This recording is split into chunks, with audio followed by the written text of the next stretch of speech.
Let's bring in Army veteran and Arkansas Senator Tom Cotton. He's author of a great book, Only the Strong, gives us a real perspective on what our foreign policy was and should be today. Tom, first off, your sense on today, Veterans Day. Instead of the Senator Tom Cotton, what about the veteran Tom Cotton? Hey guys, thanks for having me on, and happy Veterans Day to all the veterans out there. This is a day when we remember their service and their sacrifice in defense of our nation. You know, one thing that really came home to me when I was researching and reading the material that I use for Only the Strong is sometimes the wars that we fought, especially since World War II, have seemed inconclusive, or maybe public opinion has soured on them. But every veteran who served in all of those wars deserves our deepest respect and gratitude and remembrance. You know, one thing I point out in Only the Strong is that over 2/3 of Vietnam veterans were volunteers like my father's. Even many of the conscripts did so willingly. They didn't resist. They didn't burn their draft cards. They went out and fought for their country at a time of need. Or consider the Battle of Mogadishu, which most Americans remember from the iconic book and movie Black Hawk Down. For those veterans that fought in Mogadishu on October 3rd and 4th, 1993, that was their D-Day. That was their Okinawa. So we should not only thank them for their service and sacrifice, but remember how heroic it was, even if it didn't have the strategic consequences of a battle like D-Day, even if it wasn't in a war that remains as universally popular as World War II. Well, Senator, we're glad to have you on the program on this Veterans Day. We also want to ask you about the balance of power that continues in the Senate as we continue counting votes some 1 week after, anticipated to be 1 week after Tuesday of the midterm elections. You have Nevada, you have Arizona still counting votes, Senator. Georgia, we know, is going to go to a runoff.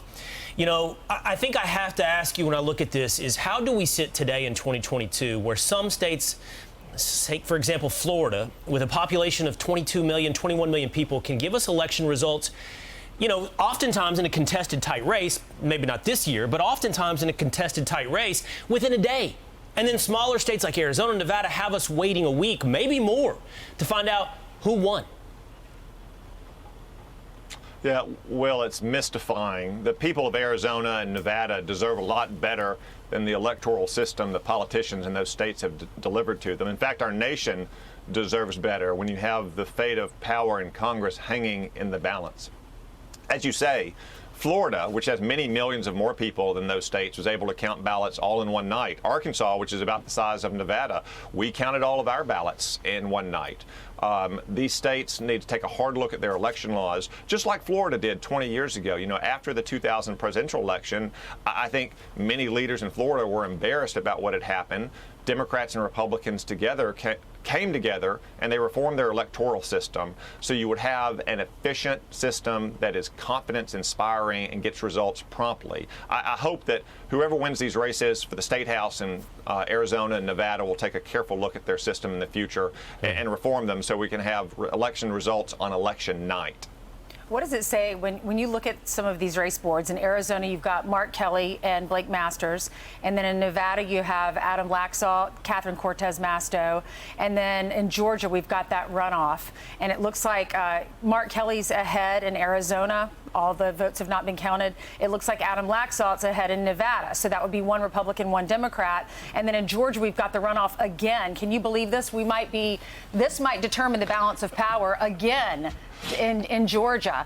What does it say to you when you look at these races and how close they are? The Democrats and the Republicans are neck and neck in so many states. We thought we were expecting a red wave. We didn't necessarily see that across the country. What do you make of that? Are we just completely divided? Well, Ainsley, we're still counting ballots out west, and I'm hopeful that Adam Laxalt will hang on and give us our 50th seat. And I still think there's a chance for Blake Masters to come back as well and give us our 51st. As you say in Georgia, to borrow from Yogi Berra, it seems kind of like deja vu all over again. But I'm confident that Herschel Walker is going to win. All of your viewers can help him out by going to teamherschel.com and learning how they can pitch in. But as you say, Ainsley, we're a closely divided nation. And that's one reason why we work so hard in these campaigns to turn out the voters who share our views about America's future and what we all hold dear. We had some really great results all around the country. I mean, if you look at Ron DeSantis and Marco Rubio's victories in Florida and the congressional candidates they helped win, or governors who delivered strongly strongly for their people, like Brian Kemp in Georgia and Kim Reynolds in Iowa, Mike DeWine in Ohio. They won big victories as well, even in places where the top of the ticket came up a little short. Lee Zeldin in New York, for instance, he ran a great campaign. He was great. He helped 4 different congressional candidates get across the finish line, which may be the difference in the House of Representatives. Yeah. So I think if we look forward to the future, if Republicans are focused on accomplishments and success and delivering results for our people, then that's going to result in winning elections. Mitch McConnell has gotten Brian Kemp to give the analytics and his door knocking and his lists and his methods and practices to Herschel Walker in his camp over the next few weeks. That should be a huge help. Meanwhile, which I don't think is helpful, is Donald Trump seems to be brawling with Governor Ron DeSantis, one of the superstars, one of the best governors in the country. And Donald Trump said this amongst a long missive on Truth Social. Ron DeSanctimonious is playing games. The fake news asked him if he's going to run for president. And he says, I'm only focused on the governor's race. I'm not looking into the future. Well, in terms of loyalty and class, that's not really the right answer. What is the right answer? Well, I think the right answer right now is that we're still in the midst of the 2022 election, Brian. We're still counting ballots out west. We have a lot more ballots to cast in in Georgia next month. Look, I decided not to be a candidate in 24, so I don't plan to be a pundit, but I will say that Ron DeSantis had a huge victory in Florida because for 4 years he had focused on effective governance and delivering positive change for the people of Florida. That's why he won such a huge victory. That's why so many people across America are voting with their feet by moving to Florida. That's what anyone thinking about running for president in 2024 should be focused on delivering results for our people. Do you worry about this hurting the Georgia effort because you guys really blew it 2 years ago? Yeah, I believe everyone should be in the boat rowing in the same direction for helping Herschel Walker. All your viewers, like I said, can go to teamherschel.com if they want to help out.